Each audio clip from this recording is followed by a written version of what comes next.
ঈদ মোবারক, ঈদ মোবারক, ঈদ মোবারক। সবাইকে আমার পরিবারের পক্ষ থেকে ঈদের অনেক অনেক অনেক শুভেচ্ছা। আসসালামু আলাইকুম, welcome back to my channel and welcome back to my Eid vlog.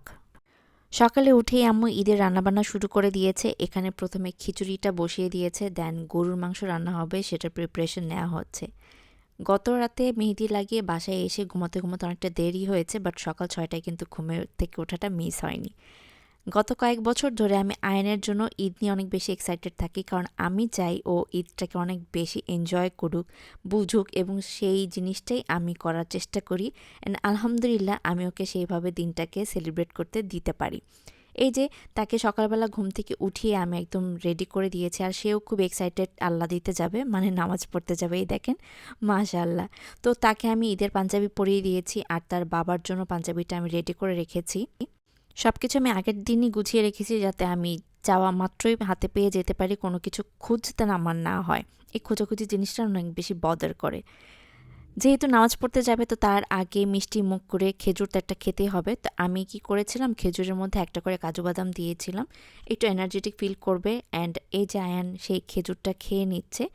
সকালবেলা উঠে বাচ্চা রেডি হওয়া, খাওয়া, এটা কিন্তু অনেক সময় একটু প্যারাদায়ক হয়। শুধু সকাল না, যখনই ঘুম থেকে উঠে একটু খিটখিটে ভাব তো থাকেই। বাট এই জিনিসটা যাতে না হয়, সেজন্য আমি অনেক আগে থেকে আয়ানকে প্রিপেয়ার করে রাখি। আমি বললি যে অনেক সকালে উঠতে হবে, নামাজ পড়তে যেতে হবে। তো এই যে তার বাবাও রেডি।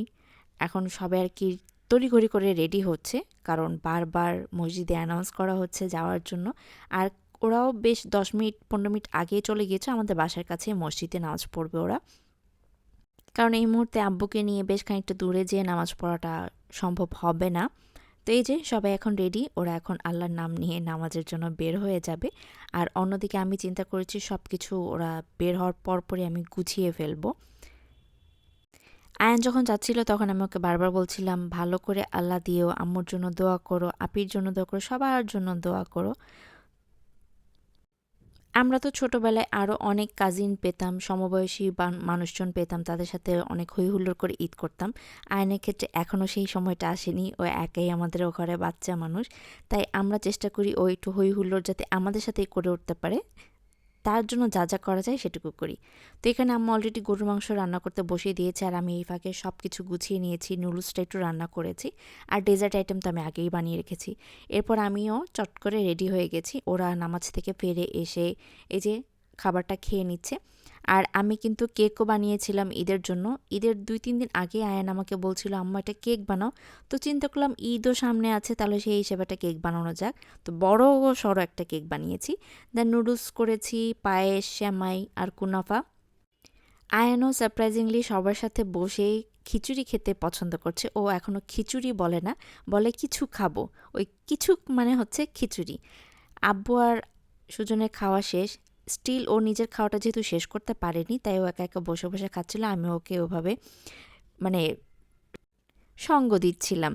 আর ও ওর পুরো খাবারটাই শেষ করে উঠেছে। আমি তো চিন্তা করেছিলাম আব্বু আর সুজন উঠে গেলে ও বলবে আমি আর খাবো না, চলে যাই।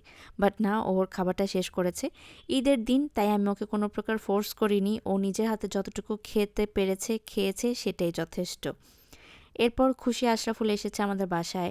আমরা অনেকক্ষণ গল্প করেছি, খাওয়া দাওয়া করেছি, মানে আরেক দফায় খাওয়া হয়েছে। খাওয়া দাওয়া শেষ করে দেন আমরা একটু ছাদে গিয়েছিলাম। আর আজকে এত ঠান্ডা ঠান্ডা একটা ওয়েদার।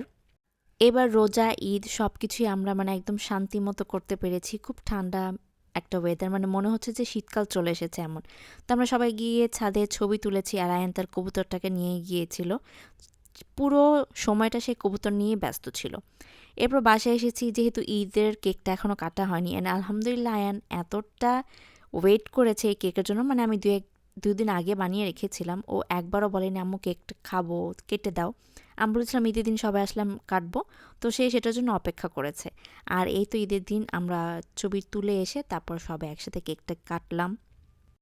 আর সে তো কেক খেতে মাশাআল্লাহ অনেক পছন্দ করে। কেকের উপরে ক্রিমটা সে খেতে অনেক পছন্দ করে। এই যে অপেক্ষাটা করেছে, তো এটা তো তার একটা গিফট হিসেবে পাওয়াই যায়, তাই না? সে একদম ভালো করে কেক খাবে, কেকের ক্রিম খাবে। তা আমি ওকে মানে বানায় একদমই বাধা দেইনি। ঘরে যেহেতু বানানো হয়েছে, আচ্ছা ঠিক আছে, খাও। তো সবাই এখানে কেক কাটা করা হলো, খাওয়া-দাওয়া হলো। তো আমরা এখানে বসে সবাই আড্ডা দিচ্ছিলাম, গল্প করছিলাম। রোজার ঈদে তেমন আর কোনো কাজই থাকে না। আর সকালবেলা একবার রান্না করে রাখার পর তেমন আর আমরা কোনো ঝুট ঝামেলাতেও যাই না। এই সময়টায় সবাই বাসার সবাই ঘুমিয়েছিল। আয়ানকে আমি ঘুম পাড়িয়ে দিয়েছিলাম যেহেতু অনেক সকালবেলা ঘুম থেকে উঠেছে। এরপর আমরা ২ বোন মিলে এখানে চা খাচ্ছিলাম আর যেই ছবিগুলো আমরা তুলেছি সেগুলো রিভিউ দিচ্ছিলাম। সো এই ছিল আমাদের আজকে ঈদের আনন্দ। পরিবারের সাথে পুরো কামলি একটা ঈদ সেলিব্রেট করতে পেরেছি। আলহামদুলিল্লাহ। আল্লাহ হাফেজ।